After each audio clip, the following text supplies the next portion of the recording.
मैं शिवकांत गौतम आप सभी का स्वागत करता हूं। आपने लॉग इन किया है one India YouTube channel. Award वापसी का सिलसिला चल रहा है। इकलाख मोहम्मद की मौत के बाद देश जो है वो पूरा झुलस गया है। ऐसा मैं नहीं कह रहा हूं, ये जो अवार्ड वापसी वाले हैं ये कह रहे हैं।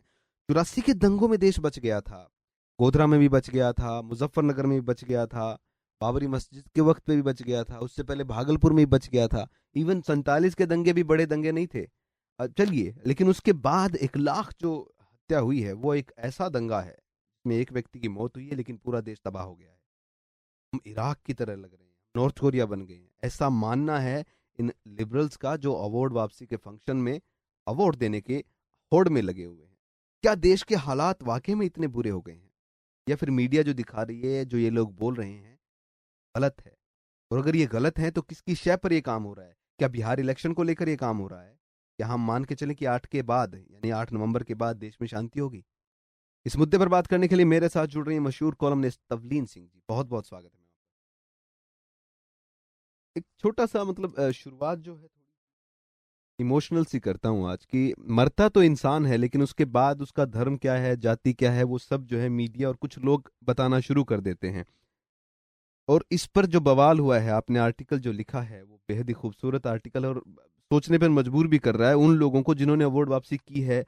और इरफान हबीब साहब जिन्होंने आरएसएस को आतंकी संगठन भी बोला है। ये देश का माहौल इतना खराब जो बता रहे हैं टीवी चैनल और ये कुछ लोग, आपको क्या लग रहा है कितना खराब है देश का माहौल, और क्यों खराब है और किस लिए खराब कर दिया गया है? भाई, एक तो आज 2 नवंबर की तारीख। जी। याद करो कि 31 साल पहले इस तारीख को क्या हुआ था दिल्ली शहर में। जी लाशें पड़ी हुई थी बिल्कुल। और जो मुर्दा घर हैं अस्पतालों के, नगर पालिका के, जी वो इतने भर गए थे कि लाशों को दिल्ली की सड़कों पे जलाया गया। और ये कोई वो दूर दराज दिल्ली नहीं, अशोका होटल के आसपास, जिमखाना क्लब के सामने जहाँ प्राइम मिनिस्टर रहती थी। हाँ, तो ये जो आज जो ये कर रहे हैं, मुझे बहुत तकलीफ हुई। जैसे मैंने कल लिखा भी है, ये लोग जो हमारे सबसे पढ़े लिखे लोग माने जाते हैं, जो अपने आप को लिबरल कहते हैं, यानी कि उदारवादी लोग, जो सेक्युलरिज्म के झंडे उठा के सड़कों पे उतर आए हैं कई बार, इनको शर्म आनी चाहिए जो इन्होंने किया है। एक मोहम्मद अखलाक मारा गया जो बहुत बुरी बात थी, तो कोई कत्लेआम नहीं हुआ है। दिल्ली की सड़कों पे लाशें तो नहीं पड़ी हुई हैं, बिल्कुल। लेकिन ये जिस तरह से देश को बदनाम कर रहे हैं दुनिया की नजरों में, उससे लोगों को ऐसा लग रहा है, मुझे खुद फोन आ रहे हैं कि जी इतना माहौल खराब है तो निवेशक कैसे आएंगे। इन्होंने ऐसा माहौल बनाया है जैसे कि ये हम बिल्कुल नॉर्थ कोरिया जो बन गए हैं क्या। अच्छा, और ये जो लोग हैं ना, इनमें से मैं नाम नहीं लूंगी, ज्यादातर ये लोग हैं जिनको कांग्रेस पार्टी ने दशकों से पाला है। ये पालतू सरकारी साहित्यकार, इतिहासकार और कलाकार हैं, इनको शर्म आनी चाहिए।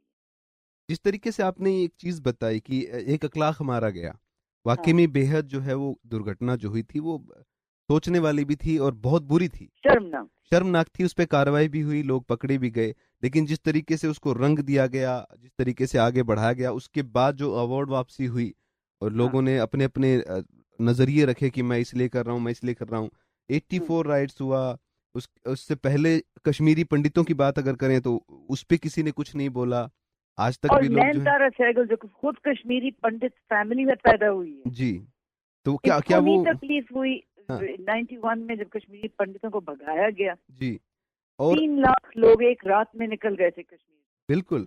अच्छा, इसके बाद भी मैम एक चीज मैं ये जानना चाहता हूँ कि चलिए मान लीजिए वो पुरानी बातें होंगी, उस वक्त देश में कैसा माहौल होगा, लोग गरीबी से लड़ रहे थे, परेशान थे, चलिए छोड़ देते हैं इस चीज को, 84 91 भी भूल जाते हैं।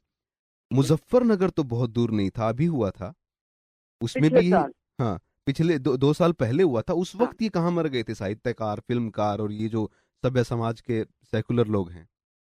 इनसे कोई पूछे, मैं तो हैरान हूँ कि जो टीवी पे रोज चर्चाएं हो रही हैं आजकल इसी विषय पे, तुमने कभी सुना है किसी एंकर ने ये सवाल उनसे किया कि जी आपको अचानक ये कैसे याद आया कि देश का माहौल, अब देश का माहौल बिगाड़ने में इनका बहुत बड़ा हाथ है और मीडिया का भी जी। क्योंकि जैसे ये भी पालतू थे कांग्रेस के, मीडिया वाले भी पालतू थे और इनको अभी तक ये लोग एक्सेप्ट नहीं कर पाए हैं कि हमारा जमाना गया, कि ये मोदी के आने से, मोदी ये 2014 वाला जो इलेक्शन था वो सिर्फ इलेक्शन नहीं था, एक पूरे वो तख्ता पलट जैसे होता है ना जी। कईयों के ताज गिर गए थे जी। कईयों के जो इनकी औकात थी वो खत्म हो गई थी। तो ये लोग, इनमें से तो कई हैं जो मैंने कल जैसे लिखा है कि बनारस में मैंने देखा इनको कैंपेन करते हुए केजरीवाल के लिए जी। तो इनको तो मोदी से तकलीफ है और ये इतने बेशर्म हैं कि मोदी को 30 साल बाद पूरा जनादेश मिला है जी। 30 साल बाद जी। तो यानी कि ये लोग डेमोक्रेसी के भी खिलाफ हैं, लोकतंत्र को नहीं पसंद करते। खुद सोचो आप। हाँ, मुझे तो इतना गुस्सा आता है इन लोगों के कारनामों पे कि मैं चाहती हूँ कि इनके अवार्ड जलाओ इनको पहले तो मिलना ही नहीं चाहिए था और अब साहित्य अकेडमी में अगर दम है, साहित्य अकेडमी खुद बिल्कुल ही बेकार संस्था है, वरना साहित्य अकेडमी के बाग में लेकर इनको सबको जलाओ। जी। इसका एक पहलू जो है वो ये भी नजर आता है कि बिहार जो है चुनाव वो बीजेपी के लिए बहुत ज्यादा महत्वपूर्ण है राज्यसभा को लेकर। जिस तरीके से छोटा सा 1 लाख का एक मुद्दा हुआ उस पर ये अवार्ड वापसी हो गई है। देश में जो है पूरा देश जो है नॉर्थ कोरिया बन गया है किस्म से, जैसा दिख रहा है आजकल टीवी पे। और ये जो लोग कहते हैं, क्या बिहार इलेक्शन को डाइवर्ट करने के लिए विकास का मुद्दा और जो वोट है उस समीकरण को बिगाड़ने के लिए, हिंदू मुस्लिम अलग अलग करने के लिए, क्या ये एक सोची समझी चाल है? ये मुझे तो लगता है, मैंने बल्कि लिखा भी है कि ये अब चुप कर जाएंगे अगर नीतीश और लालू जीतते हैं तो इनकी चाल चल गई। क्योंकि बिहार में जब मैं गई हूँ कोई 10 दिन पहले शायद, और उस वक्त जिस तरफ मैं गई हूँ छपरा की तरफ, नीतीश के खिलाफ बहुत गुस्सा था क्योंकि जो ये विकास की बड़ी बड़ी बातें करते हैं वो जमीन पे दिखता नहीं है कोई इतना विकास। सड़कें जरूर बनी है लेकिन बिहार की तुलना अगर किसी और राज्य से की तो बिहार बहुत ही पिछड़ा हुआ है जी। तो ये अगर नीतीश और लालू मेरी राय में अगर जीतते हैं तो इन लोगों ने जो ये हमारे जो ये बुद्धिजीवी लोग हैं का इसमें बहुत बड़ा योगदान। जिस तरीके की सुविधाएं कांग्रेस ने दी थी इन लोगों को, क्या बीजेपी बिल्कुल आसपास फटकने नहीं देती क्या इन लोगों को? अरे भाई यही तो प्रॉब्लम है ना कि एक तो मोदी के आसपास नहीं है कोई। हाँ, वरना ये सोनिया के जमाने में तो रोज दावतें होती थी दिल्ली में। हाँ, तो क्या बड़ी बड़ी दावतें जिनमें ये लोग आते थे, बहुत अपना सज धज के निकलते थे। दूसरा, इनको कोठियां मिली हैं जो मैंने पहले भी कहा है आपके शो के ऊपर कि दिल्ली में, लुटियंस दिल्ली में 1 एकड़ की कीमत है कोई 1.5 करोड़। 150? हाँ, 150 करोड़। 150 क्या बोल रही हूँ मैं, 150 करोड़ जी। हाँ, ओके जी। तो ये लोग वहाँ पे उस इलाके में रहते हैं। आप जाके जरा कुछ पता करें अर्बन मिनिस्ट्री से कि ये कहाँ रहते हैं ये लोग।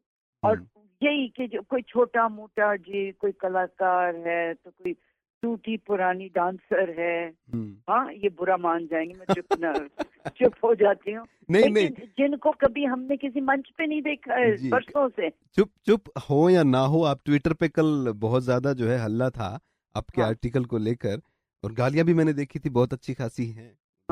तो ये तो होगा। तो आप सेकुलरवाद जो है उसके खिलाफ अगर कुछ बोलेंगे तो लाजमी है आप गलत हैं। भाई सेक्युलरवाद ही इन्होंने बदनाम किया है जी। क्योंकि ये कोई वो एक तो जो ये कहते हैं ना कि हम बड़े लिबरल हैं, उदारवादी हैं। लिबरल होने का मतलब क्या है? एक तो ये शब्द जो है ना, इसका ट्रांसलेशन हिंदी में करना मुश्किल है। उदारवाद नहीं है, उदारवाद मॉडरेट होता है अंग्रेजी में। लिबरल एक बिल्कुल ही अंग्रेजों ने दी गई एक वो कॉन्सेप्ट है, और ये इंडिया में इसका मतलब ही अलग है। अगर आप हाँ नहीं, इसका मतलब होना चाहिए कि इसका मतलब है सनातन धर्म, यानी कि आपकी सोच भी सही है और मेरी भी, आपका धर्म भी सही है, मेरा भी सही। ये इस देश की पुरानी, सबसे पुरानी परंपरा है जिसको ये लोग तोड़ रहे हैं और बड़ा अपने आप को कहते हैं कि जी हम लिबरल, क्योंकि ये तो किसी और का सुनने को तैयार नहीं है। बिल्कुल आपने सही कहा, किसी और का सुनने को भी तैयार नहीं। और जिस तरीके की ये सांप्रदायिक जो चीजें अब सामने उभर कर आ रही हैं, जिस तरीके से ये लोग ला रहे हैं, वाकई में ही देश को नुकसान तो हो रहा है, लेकिन सरकार की वजह से नहीं, इन गैर सरकारी संगठनों की वजह से, जो अपने आप को लिबरल कह रहे हैं, देश में एकता और भाईचारा जो है उसको बिगाड़ रहे हैं।